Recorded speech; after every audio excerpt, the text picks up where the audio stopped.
아버님, 합격했습니다. 그것도 장원급제입니다.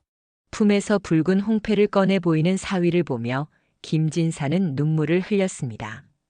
하지만 마을 사람들은 믿을 수 없다는 표정이었지요. 저 바보가 장원급제를 했다고? 말도 안 돼. 분명 사기일 거야. 조선시대 한 마을에 모두가 바보라고 놀리던 사위가 있었습니다. 말도 더듬고 행동도 굼뜨고 심지어 절을 하다가 넘어지기까지 했지요. 마을 사람들은 수군거렸습니다. 김진사가 미쳤나? 저런 바보를 사위로 삼다니. 하지만 김진사만은 달랐습니다. 그는 사위의 눈빛에서 뭔가 다른 것을 보았거든요. 저 친구는 바보가 아니야. 분명 이유가 있을 거다. 그런데 이상한 일이 벌어졌습니다. 그 바보 사위가 매일 새벽 동이 트기도 전에 어딘가로 사라지는 것이었지요. 대체 어디로 가는 걸까요? 그곳에서 무엇을 하고 있었을까요? 과연 김진사의 믿음은 헛되지 않았을까요? 그 바보 사위의 진짜 정체는?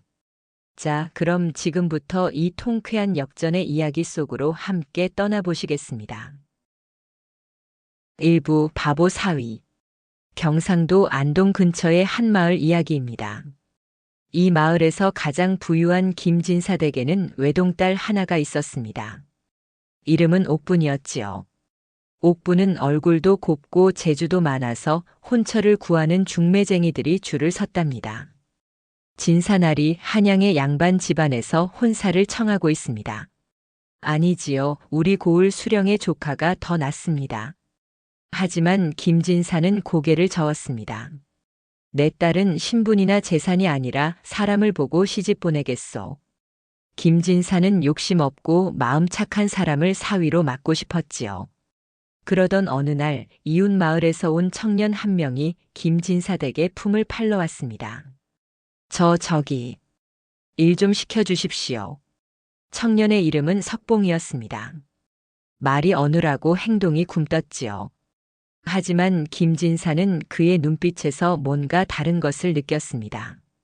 자네 글은 아는가? 네. 조금은. 아는데. 잘 못합니다. 그래. 그럼 이 글을 한번 읽어보게. 김진사가 천자문을 내밀었습니다. 석봉은 더듬더듬 글자를 읽었지요. 틀리는 것도 많았고 발음도 정확하지 않았습니다. 하지만 김진사는 이상하게도 이 청년이 마음에 들었답니다. 자네, 우리 집에서 일하지 않겠나? 밥과 잠자리를 제공하겠네. 정말입니까? 감사합니다. 석봉은 그렇게 김진사 댁의 머슴이 되었습니다. 그는 성실했지요. 아침 일찍 일어나 마당을 쓸고 장작을 패고 밭일을 도왔습니다. 다만 일 처리가 느리고 실수도 잦았지요. 아이고, 저 바보 같으니. 물동이를 또 깼네. 머리는 나쁜데 힘만 센 것도 문제야. 하인들이 수군거렸지만 석봉은 늘 미안하다며 웃기만 했습니다. 그런데 이상한 점이 하나 있었습니다. 석봉은 매일 새벽 일찍 동이 트기도 전에 어딘가로 나갔다가 사람들이 일어날 시간쯤 되면 돌아오곤 했지요. 저 친구가 새벽마다 어디 가는 거지? 몰라. 산책이라도 하나 봐. 한편 옥부는 석봉을 관찰하고 있었습니다.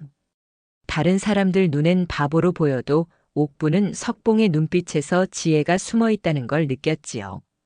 아버지, 석봉이라는 청년이 좀 특별해 보여요. 그래? 나도 그렇게 생각한단다. 저 친구는 바보인 척하고 있는 것 같구나. 저도 그렇게 느꼈어요. 김진사는 석봉을 더 관찰하기로 했습니다.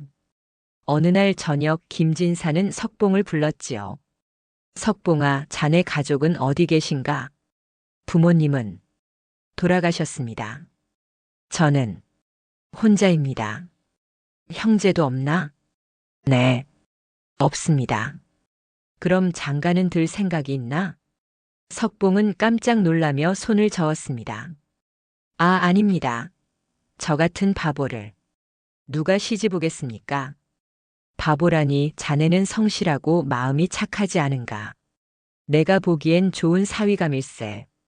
진사나리. 무슨 말씀을? 김진사는 결심했습니다. 이 청년을 사위로 삼기로 말이지요. 하지만 마을 사람들의 반응은 싸늘했습니다. 김진사가 미쳤나? 저런 바보를 사위로?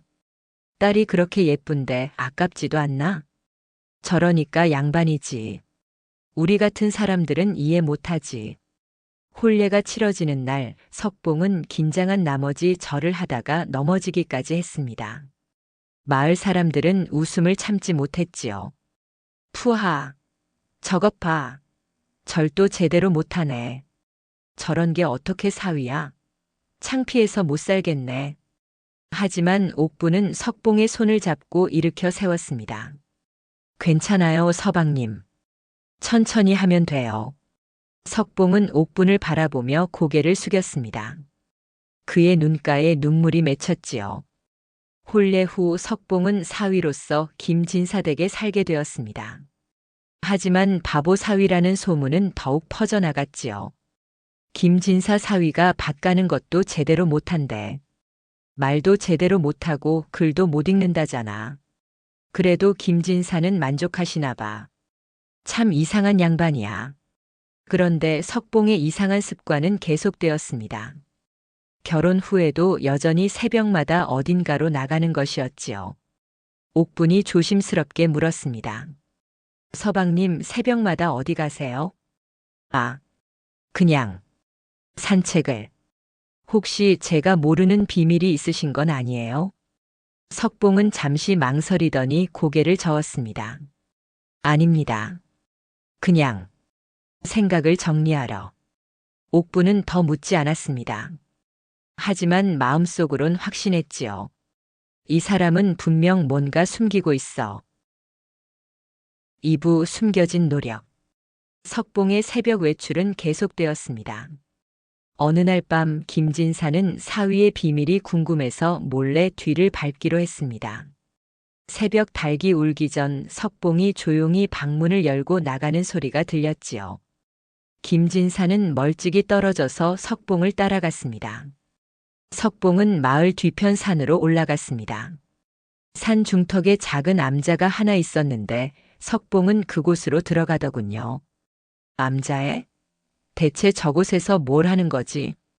김진사는 살금살금 다가가 창문 틈으로 안을 들여다봤습니다. 그리고 깜짝 놀랐지요.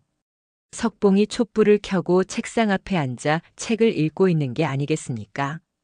천지현황, 우주홍황.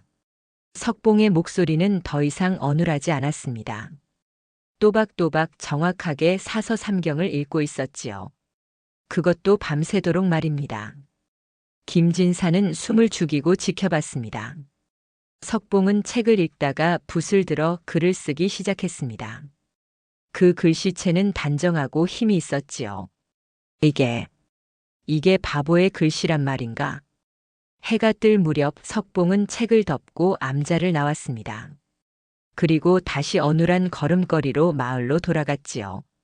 김진사는 석봉보다 먼저 집으로 돌아와 아무 일 없다는 듯 방에 누웠습니다. 그래, 저 친구는 바보인 척하고 있었구나. 하지만 왜 그러는 걸까? 아침 식사 시간 김진사는 석봉을 유심히 관찰했습니다. 석봉은 여전히 밥을 먹다가 수저를 떨어뜨리고 말을 더듬거렸지요. 아버님, 오늘은 제가 밭을. 그래, 수고하게. 김진사는 며칠간 더 지켜보기로 했습니다. 석봉은 낮에는 바보 행세를 하다가도 새벽이면 산 암자로 가서 밤새 공부했습니다. 어떤 날은 비가 쏟아져도 암자로 향했지요. 일주일쯤 지난 어느 날 김진사는 딸 옥분을 불렀습니다. 옥분아, 내 남편 말인데. 내 아버지? 내 남편은 바보가 아니란다. 옥분은 고개를 끄덕였습니다. 저도 알고 있었어요, 아버지. 어떻게 알았느냐? 서방님의 눈빛이요. 낮에 사람들 앞에서는 멍해 보이지만 저와 단둘이 있을 때는 달라요. 지혜로운 빛이 있어요. 역시 내 딸이구나. 그런데 왜 남편에게 묻지 않았느냐? 이유가 있으실 거예요. 때가 되면 말씀하시겠지요. 김진사는 딸의 현명함에 감탄했습니다. 그리고 한 가지 계획을 세웠지요. 며칠 후 마을에 방이 붙었습니다. 과거 시험이 2달 후에 열린다는 소식이었습니다. 이번 과거 시험엔 우리 고을에서도 몇 명 나가겠지? 김 훈장 제자들이 준비하고 있다던데. 그래봤자 합격하긴 어렵지. 한양 양반들이 다 차지할 텐데. 마을 사람들이 수군거렸습니다. 그날 저녁 김진사는 석봉을 불렀지요. 석봉아, 나랑 할 얘기가 있다. 네네. 아버님, 솔직히 말해보거라. 내가 매일 새벽에 어디 가는지 나는 다 안다. 석봉의 얼굴이 굳어졌습니다. 아버님, 산 중턱 암자에서 공부하고 있지? 석봉은 고개를 숙였습니다. 더 이상 숨길 수 없다는 걸 깨달은 것이지요. 죄송합니다, 아버님. 속였습니다. 왜 그랬느냐? 제 부모님은 가난한 선비였습니다. 아버지는 평생 과거를 준비하셨지만 끝내 합격하지 못하셨지요. 그리고 시리에 빠져 병으로 돌아가셨습니다. 석봉의 목소리가 떨렸습니다. 저는 아버지처럼 되고 싶지 않았습니다. 과거 공부를 한다고 하면 사람들이 비웃을까봐, 또 실패하면 창피할까봐 두려웠습니다. 그래서 바보인 척하며 숨어서 공부했습니다. 그럼 이번 과거 시험엔 나갈 생각이냐? 석봉은 잠시 망설였습니다.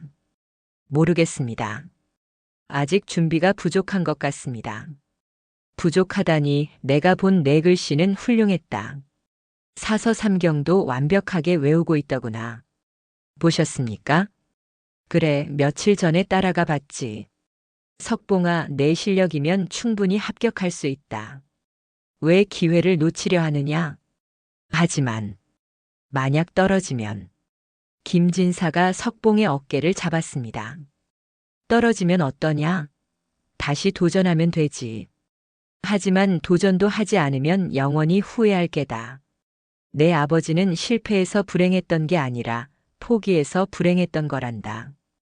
석봉의 눈에 눈물이 고였습니다. 아버님, 나는 내가 자랑스럽다. 몰래 노력하는 모습이 기특하구나. 이제는 당당하게 세상에 내 실력을 보여라.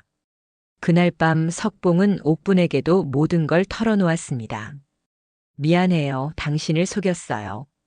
괜찮아요, 서방님. 저도 알고 있었어요. 알고 있었다고요? 네. 서방님은 바보가 아니라는 걸요. 하지만 이유가 있으실 거라고 믿었어요. 옥분이 석봉의 손을 잡았습니다.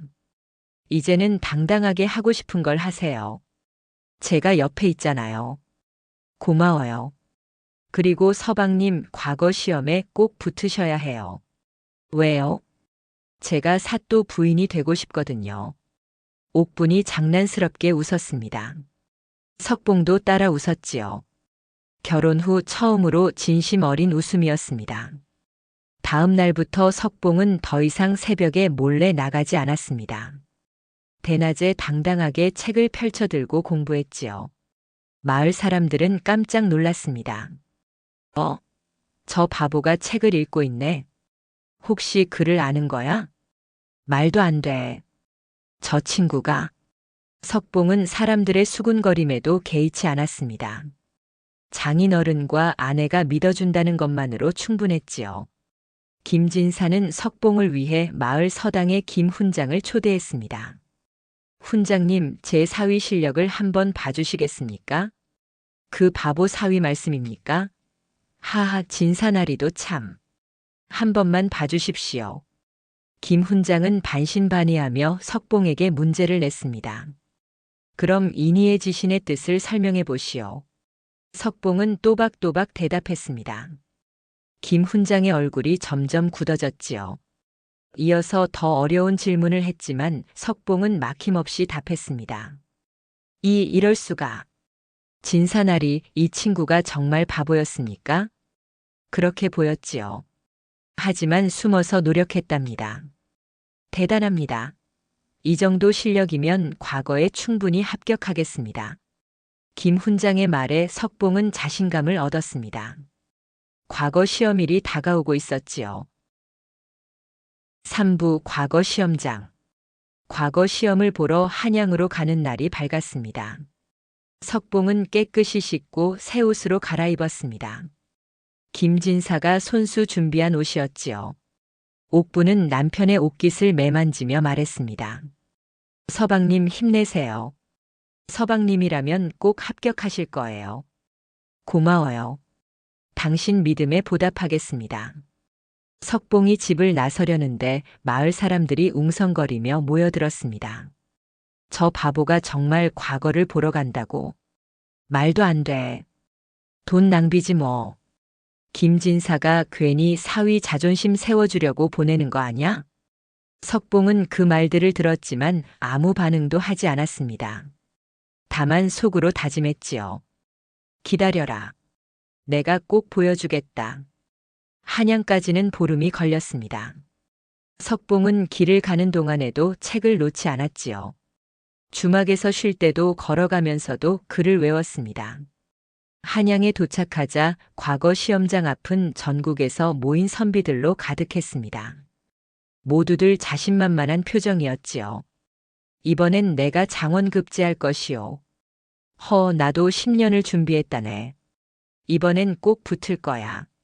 석봉은 그들 사이에서 초라해 보였습니다. 옷차림도 소박했고 혼자 온 것도 눈에 띄었지요. 다른 선비들은 하인을 데리고 왔거든요. 저기 저 촌놈 좀 봐. 혼자 왔네. 시골에서 왔나 보군. 저런 게 무슨 과거를 본다고. 석봉은 그런 말들을 듣고도 꿋꿋이 시험장으로 들어갔습니다. 시험장 안에는 수백 명의 선비들이 앉아 있었지요. 시험관이 나와서 문제를 발표했습니다. 첫 번째 문제. 태평성대를 이루기 위한 군주의 덕목에 대해 논하라. 석봉은 붓을 들었습니다. 그동안 암자에서 대낮에 밤마다 공부한 내용들이 머릿속에서 정리되기 시작했지요. 붓이 종이 위를 미끄러져 갔습니다. 인으로 백성을 사랑하고 의로 나라를 다스리며 예로 질서를 세우고. 석봉의 글씨는 단정하면서도 힘이 있었습니다. 옆 선비가 슬쩍 석봉의 답안을 보고는 놀란 표정을 지었지요. 저 촌놈의 글씨가 저렇게 좋다니. 첫 번째 시험이 끝났습니다. 다음은 시를 짓는 시험이었지요. 주제는 봄날의 한강이다. 석봉은 눈을 감고 한강을 떠올렸습니다. 고향 마을의 냇가도 함께 생각났지요. 그리고 시를 지었습니다. 봄바람에 버들가지 흔들리고 강물은 유유히 흐르는데 백성들의 웃음소리 물결되어 태평성대 이루는구나. 시험관이 석봉의 시를 보더니 고개를 끄덕였습니다. 옆에 다른 시험관에게 보여주기까지 했지요. 이 시를 보시오. 운율도 좋고 뜻도 깊구려. 누구 작품입니까? 수험번호 237번. 이름은 석봉이라고 되어 있소. 사흘간의 긴 시험이 끝났습니다. 석봉은 최선을 다했지만 결과가 걱정되었지요. 주막에서 묵으며 발표일을 기다렸습니다. 같은 주막에 묵던 한양 양반 선비가 석봉에게 말을 걸었습니다. 자네 어디서 왔나? 경상도 안동입니다. 혼자 왔나? 네. 가족은? 장인어른 댁에 얹혀 삽니다. 양반 선비는 코웃음을 쳤습니다. 하긴 자네 같은 사람이 합격할 리 없지. 과거는 한양 양반들 차지야. 글쎄요. 실력이 있으면 합격하지 않을까요? 실력? 자네가 무슨 실력이 있다고. 나는 15년을 준비했네. 유명한 스승께 배웠고 책도 수백 권을 읽었지. 그렇군요. 저는 혼자 공부했습니다. 혼자? 역시 촌놈이구만. 과거가 그렇게 쉬운 줄 아나? 석봉은 더 이상 대꾸하지 않았습니다. 그냥 웃으며 자리를 떠났지요. 드디어 발표 날이 왔습니다. 성균관 앞 게시판에 합격자 명단이 붙었지요. 수많은 선비들이 몰려들어 자신의 이름을 찾았습니다. 떨어졌다. 나도 또 실패했구나. 내년에 다시 도전해야지. 석봉도 조심스럽게 다가갔습니다. 사람들 틈을 비집고 들어가 명단을 보았지요. 그런데 맨 위에 가장 큰 글씨로 쓰인 이름이 눈에 들어왔습니다. 장원급제 석봉. 석봉은 자신의 눈을 의심했습니다. 다시 한번 확인했지요. 분명히 자기 이름이었습니다. 장원급제, 그것도 1등 합격이었습니다. 장원급제가 누구래? 석봉이라는 사람인데. 들어본 적 없는 이름이네. 어디 출신이지? 주변 선비들이 웅성거렸습니다. 석봉은 가슴이 벅차올랐지요. 그동안의 고생이 주마등처럼 스쳐갔습니다. 그때 주막에서 만났던 그 한양 양반 선비가 나타났습니다. 그는 명단을 보더니 얼굴이 새하얗게 질렸지요. 이럴 수가. 나는 또 떨어졌는데. 그가 석봉을 알아봤습니다. 자, 자네가 장원급제? 네, 운이 좋았나 봅니다. 운? 이건 운으로 되는 게 아닌데. 양반 선비는 고개를 떨구고 자리를 떠났습니다. 석봉은 그의 뒷모습을 바라보며 조용히 말했지요. 실력은 배경이 아니라 노력으로 만들어지는 것입니다. 석봉은 즉시 고향으로 향했습니다. 장원급제의 소식을 빨리 전하고 싶었거든요. 보름을 쉬지 않고 달려 고향에 도착했습니다. 마을 입구에 들어서자 사람들이 수군거렸습니다. 바보 사위가 돌아왔네. 당연히 떨어졌겠지. 불쌍하게. 괜히 돈만 낭비했어. 석봉은 그들을 지나쳐 장인어른 댁으로 향했습니다. 김진사와 옥분이 마당에서 기다리고 있었지요. 석봉아, 어떻게 됐느냐? 석봉은 품에서 홍패를 꺼냈습니다. 장원급제를 증명하는 붉은 종이었지요. 아버님 합격했습니다. 그것도 장원급제입니다. 김진사의 손이 떨렸습니다. 옥부는 눈물을 흘리며 남편을 껴안았지요. 서방님, 정말 장원급제요? 네, 당신 덕분입니다. 소문은 삽시간에 퍼졌습니다. 바보라고 놀리던 그 사위가 장원급제를 했다는 소식에 마을 전체가 발칵 뒤집혔지요. 사부 세상의 변화. 장원급제 소식에 마을은 완전히 뒤집혔습니다. 며칠 전까지만 해도 석봉을 바보라고 놀리던 사람들이 이제는 집 앞에 줄을 서서 기다렸지요. 석봉나리, 저희 아들 좀 가르쳐 주십시오. 나리, 제 조카가 내년에 과거를 보려 하는데 좀 봐주시면 안 되겠습니까? 나리, 저희 집에서 잔치라도 하나 열까 합니다. 꼭 오셔야 합니다. 석봉은 난처한 표정으로 웃었습니다. 여러분, 진정하십시오. 저는 아직 관직도 받지 못했습니다. 하지만 사람들은 개의치 않았습니다. 장원급제한 사람은 곧 높은 벼슬을 받을 게 뻔했으니까요. 특히 석봉을 가장 심하게 놀렸던 마을의 이방댁 아들이 찾아왔습니다. 석봉 형님. 아니 나리. 그동안 제가 버릇없이 굴었습니다. 용서해 주십시오. 석봉은 그의 어깨를 두드렸습니다. 괜찮네. 자네도 젊어서 그랬던 거지. 이제 다 잊게. 감사합니다, 나리. 정말 대인배이십니다. 김진사는 사위를 바라보며 흐뭇해했습니다. 석봉아, 내가 자랑스럽구나. 실력도 실력이지만 저렇게 남을 용서할 줄 아는 마음이 더 귀하다. 아버님께서 가르쳐 주신 덕분입니다. 며칠 후 한양에서 어사가 내려왔습니다. 장원급 제자를 확인하고 임명장을 전달하러 온 것이지요. 석봉은 어디 계시오? 여기 있습니다. 어사는 석봉을 보더니 의아한 표정을 지었습니다. 소문으로 듣기론 바보였다던데 정말이오? 바보인 척했을 뿐입니다. 왜 그랬소? 세상의 시선이 두려웠습니다. 하지만 이제는 당당합니다. 어사는 고개를 끄덕이며 임명장을 꺼냈습니다. 임금께서 그대의 재능을 높이 사시어 성균관 박사로 임명하신다. 또한 한 달 후 대전에서 친히 만나보고자 하신다.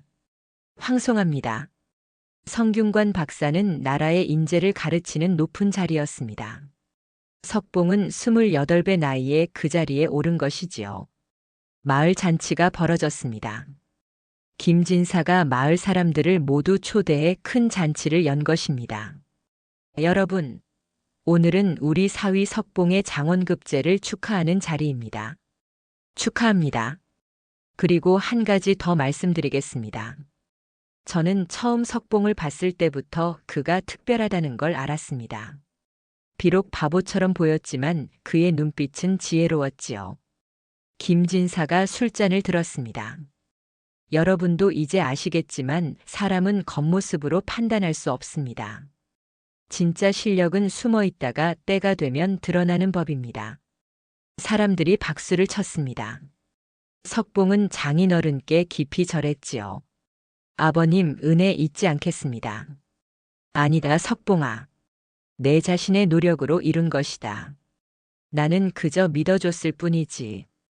옥분도 남편 곁에 섰습니다. 서방님, 정말 자랑스러워요. 당신이 옆에 있어줘서 가능했소. 잔치가 한창일 때 뜻밖의 손님이 찾아왔습니다. 바로 고을 수령이었지요. 석봉 나리를 뵙고 싶어서 왔습니다. 수령 어르신께서 어찌 이런 곳까지 장원급제하신 분을 어찌 모른 척 하겠습니까? 축하드립니다. 수령은 석봉에게 선물을 건넸습니다. 좋은 붓과 벼루 세트였지요. 이건 제 아버지께서 물려주신 것입니다. 나리께 드리고 싶습니다. 이렇게 귀한 것을 제가 받을 수 없습니다. 받으십시오. 나리 같은 분이 가지셔야 제값을 하는 물건입니다. 석봉은 감사히 받았습니다. 수령은 이어서 말했지요. 나리, 한 가지 부탁이 있습니다. 말씀하십시오. 우리 고을의 젊은이들을 가르쳐 주실 수 있겠습니까? 한양으로 가시기 전에 한 달만이라도. 석봉은 고개를 끄덕였습니다. 물론입니다. 제가 배운 것을 나누는 게 도리지요. 다음 날부터 석봉은 마을 서당에서 젊은이들을 가르치기 시작했습니다. 김 훈장도 함께 참석해서 석봉의 강의를 들었지요. 오늘은 대학의 핵심 사상에 대해 이야기하겠습니다. 석봉의 설명은 명쾌했습니다. 어려운 내용도 쉽게 풀어서 설명했지요. 학생들은 감탄했습니다. 나리의 강의는 정말 알아듣기 쉽습니다.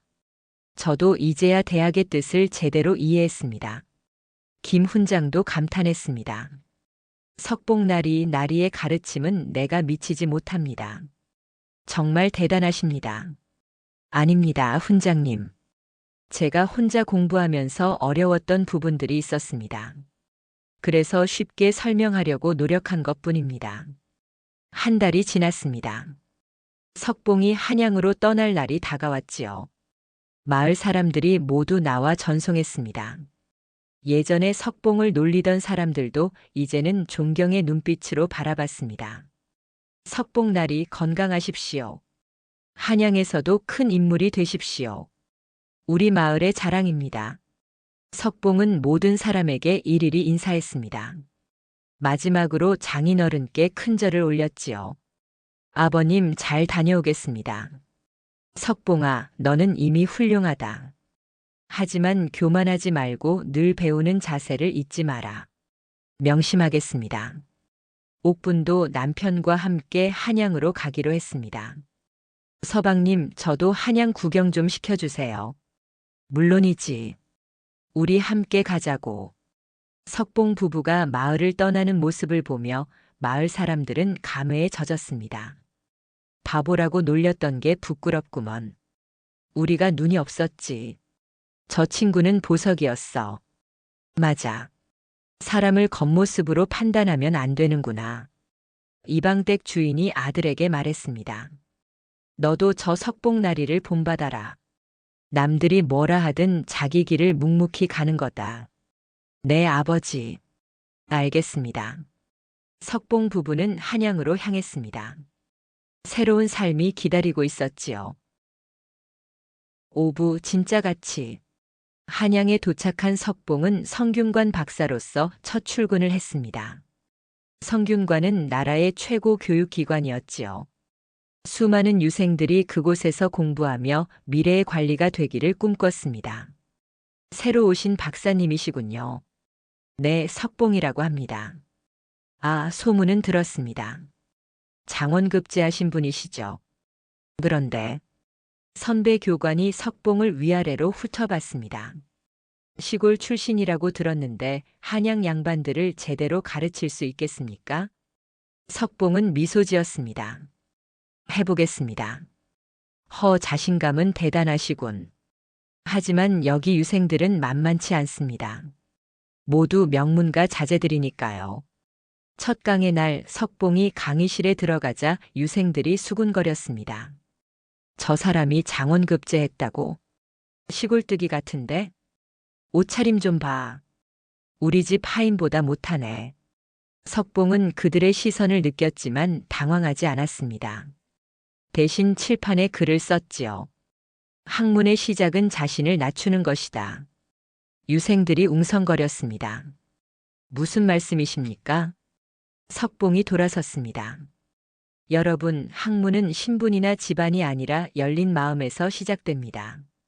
자신이 모든 걸 안다고 생각하는 순간 더 이상 배울 수 없습니다.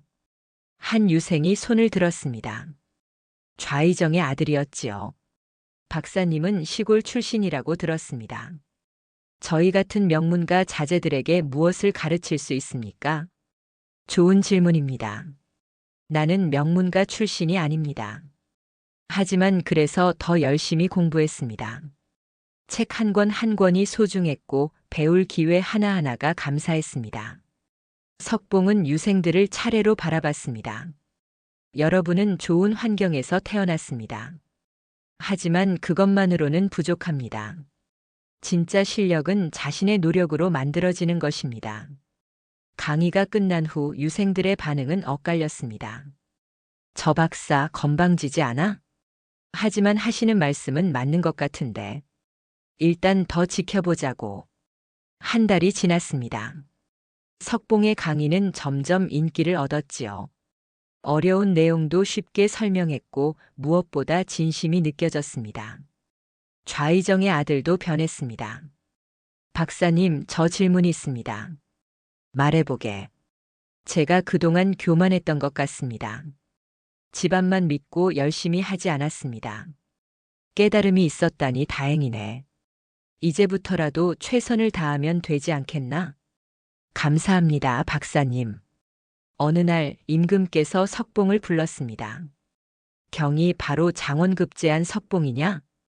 황공하옵니다, 전하. 소문을 들으니 바보인 척하며 공부했다던데 왜 그랬느냐? 석봉은 정직하게 대답했습니다. 신은 실패가 두려웠습니다. 아버지께서 과거에 실패하신 후 시리에 빠져 돌아가신 것을 보았기 때문입니다. 하지만 장인어른께서 용기를 주셨습니다. 솔직하구나. 그래서 더욱 마음에 드는구나. 임금은 미소를 지었습니다. 경과 같은 인재가 필요하다. 앞으로도 젊은이들을 잘 가르쳐 주기 바란다. 명심하겠습니다, 전하. 석봉이 성균관에서 가르친 지 3년이 지났습니다. 그의 제자 중 여럿이 과거에 합격했지요. 특히 좌의정의 아들은 석봉의 가르침 덕분에 성격이 바뀌어 훌륭한 관리가 되었습니다. 어느 날 고향에서 김진사가 올라왔습니다. 장인어른, 어찌 직접 오셨습니까? 사위 얼굴이 보고 싶어서 왔지. 김진사는 석봉의 집을 둘러봤습니다. 소박했지만 깨끗하게 정돈되어 있었지요. 석봉아, 내가 높은 벼슬을 하면서도 검소하게 사는구나. 제가 어디서 왔는지 잊지 않으려 합니다. 그래, 잘하고 있다. 교만하지 않는 게 중요하지. 저녁 식사를 하며 김진사가 물었습니다. 석봉아, 내가 성공한 비결이 뭐라고 생각하느냐? 석봉은 잠시 생각하다가 대답했습니다. 3가지가 있습니다. 첫째는 포기하지 않은 것, 둘째는 아버님과 옥분의 믿음, 셋째는 실패를 두려워하지 않게 된 것입니다. 좋은 답이구나. 그런데 가장 중요한 게 하나 더 있지 않겠느냐? 무엇입니까? 바로 진심이다. 내가 진심으로 배우고 싶어 했고 진심으로 가르치고 있기 때문에 성공한 것이란다. 석봉은 고개를 숙였습니다. 명심하겠습니다, 아버님. 몇 년 후 석봉은 더 높은 관직에 올랐습니다. 하지만 여전히 겸손했지요. 고향 마을을 위해 서당을 짓고 가난한 학생들에게 책을 나눠주었습니다. 어느 날 옛날 석봉을 바보라고 놀렸던 마을 청년이 찾아왔습니다. 이제는 중년이 된 그 사람은 눈물을 흘렸지요. 나리, 제가 그때 정말 죄송했습니다. 다 지난 일일세. 이제 잊게. 나리를 보면서 깨달았습니다. 사람을 겉모습으로 판단하면 안 된다는 것을요. 자네도 이제 알았으니 됐네.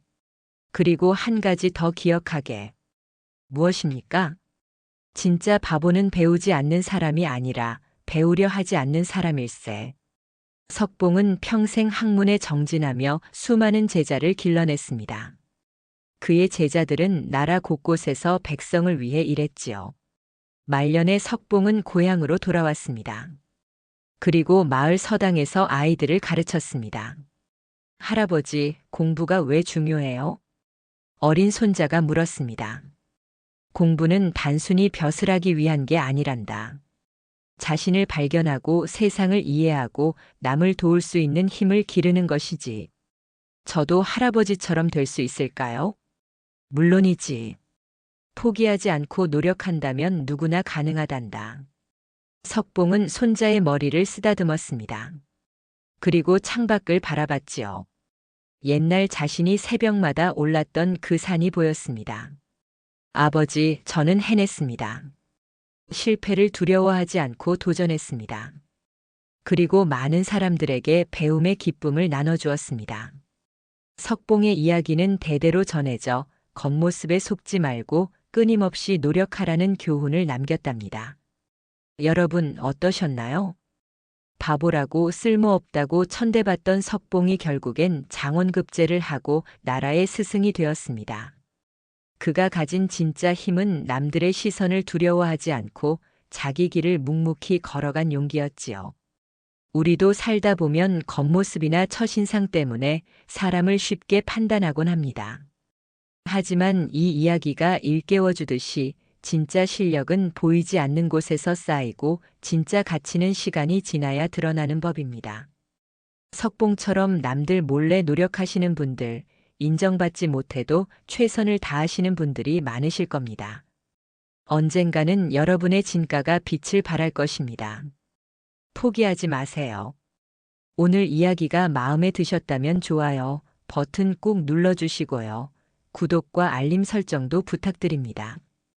다음 시간에는 또 어떤 감동적인 이야기로 찾아뵐까요? 기대해 주세요. 그럼 오늘도 건강하시고 행복한 하루 보내세요. 감사합니다.